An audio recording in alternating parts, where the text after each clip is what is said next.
Hand cannons are one of the most popular primary weapon types in Destiny, especially for PvP. In this video, we will go over and rank all of the exotic hand cannons in Destiny 2. First off, the Thorn, one of the most infamous weapons from Destiny 1. The Thorn was reintroduced during Season of the Drifter through an exotic quest, but can now be obtained from the Exotic Kiosk in the tower. Starting off with the stats, this is a 140 Kinetic with a magazine of 11. The main disadvantage here is the high recoil and slow reload, but with the right mods, this isn't much of a problem. The exotic perk, Mark of the Devourer, rounds deal damage over time and kills with the weapon leave behind remnants. Now, remnants are these green orbs that drop on kills. The other perk, Soul Devourer, allows you to absorb remnants. This will strengthen Mark of the Devourer and partially refill the magazine. Thorn is a consistent and deadly exotic hand cannon in PvP. With Soul Devourer active, this can 2-tap Guardians. It's also worth noting the Thorn works in combination with the Warlock exotic Necrotic Grip.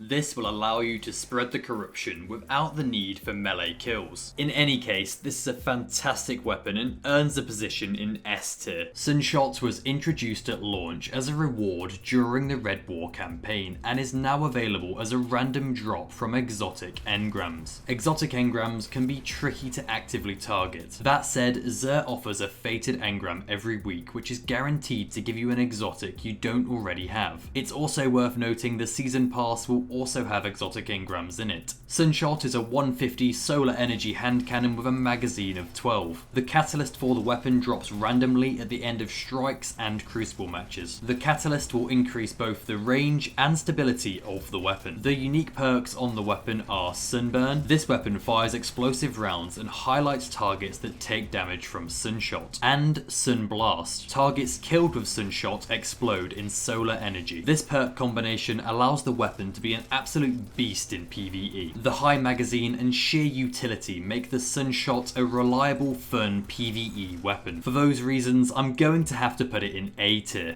Malfeasance is a Forsaken quest exotic. To begin the quest, you need to kill an Ascendant Primeval in Gambit. The weapon itself is a 180 Kinetic with a magazine of 14. The perk Taken Predator makes the weapon deal increased damage to both invaders and taken enemies. This sounds great on paper, but the damage buff isn't substantial enough to make much of a difference. Plus, Gambit players will normally invade with heavy ammo or a super, making the perk seem redundant. The next perk is Explosive Shadow. Shoot tainted slugs that burrow into the enemy. Stacking enough slugs will cause them to explode. This perk will cause an explosion after landing 5 shots. In PvP, you rarely get this perk to proc, as the weapon is normally a 4-shot kill. As for PvE, this weapon is average and doesn't offer anything to make it stand out, and for those reasons, I'm going to have to put it in the C tier. Lumina came out in Season of Opulence through an exotic quest. It can now be obtained through the Exotic Kiosk. The weapon is a 140 Kinetic with a magazine of 13. The exotic perk Noble Rounds kills with this weapon leave behind remnants. Absorbing a remnant converts your next hipfire shot into an ally seeking noble round and partially refills the magazine. The other perk, Blessing of the Sky. Using a noble round on an ally heals them and grants both you and them a weapon damage bonus for a short duration. These perks allow the weapon to function as a support weapon, but can only really feel strong with a coordinated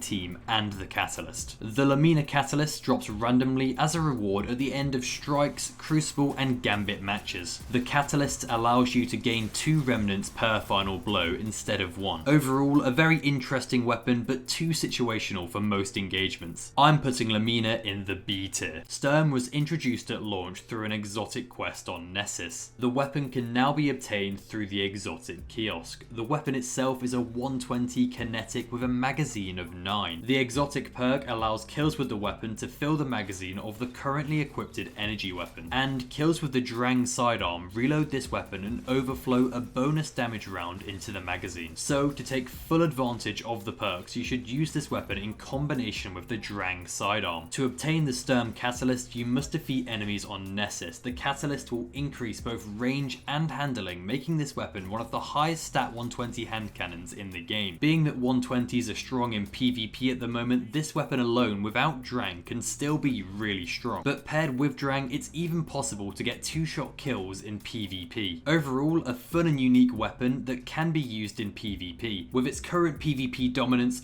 I'm definitely going to have to put this weapon in the B tier. Crimson is the Destiny 2 version of a pulse rifle from Destiny 1 known as Red Death. It has an RPM of 415 and sits in the Kinetic slot with a magazine of 14. It can now be obtained randomly from exotic engrams. The exotic perk allows the weapon to fire with a 3-round burst. Kills with the weapon will heal the wielder and precision kills will reload the weapon. The catalyst drops randomly as a world drop. Once completed, the catalyst will buff the range of the weapon. Overall, a great weapon which can be used in PvP, as the burst fire and health regeneration can be very useful in the Crucible. For me, Crimson is going to have to go in the B tier. I just really like this weapon in PvP. I find it quite fun and the health regeneration is really useful. Eriana's Vow came with the Season of Undying Season Pass. It can now be obtained through the Exotic Kiosk. This weapon fires at 90 RPM and deals solar damage with a magazine of 6. The Catalyst will increase the magazine and add auto-loading holster to the weapon. To get the Catalyst, you must complete the Vow quest. The exotic perks are Looks Can Kill. This weapon fires special shield-piercing ammunition. The other perk, Death at First Glance. Bonus damage when aiming down sights on the opening shot of attack. This bonus is preserved if the shot deals precision damage or strikes an elemental shield. The inbuilt shield piercing and high damage makes this perfect for high level PvE. This is probably the best PvE hand cannon in the game, especially for high level content, and I'm going to have to put it in the S tier. The iconic Ace of Spades returned in Forsaken as an exotic quest. It's now available from the Exotic Kiosk. This weapon is a 140 Kinetic with a magazine of 13. The exotic perk is Memento Mori. Reloading after a kill loads the magazine with a few extra high damage bullets and grants radar while aiming down sights. The catalyst for the weapon will allow Firefly to deal more damage when Memento Mori is active. The catalyst can drop at the end of nightfalls and strikes. Overall, a fantastic weapon for both PvP and PvE. Ace of Spades is a great, consistent workhorse weapon, and for that reason I'm going to have to put it in the A tier. The Last Word returned in Black Armory with a lengthy exotic quest. The weapon is a Kinetic with a magazine of 8. The exotic perk allows the weapon to be fired in full auto. Hipfire shots deal bonus precision damage while increasing the reload speed and accuracy. Overall, this weapon isn't as strong as it was in Destiny 1, but some players love this weapon due to its unique playstyle and synergy with snipers. But at the moment, without a catalyst, this weapon is quite niche. It's still great in PvP though, so I'm going to have to put it in the A tier, but I do understand some people love this weapon.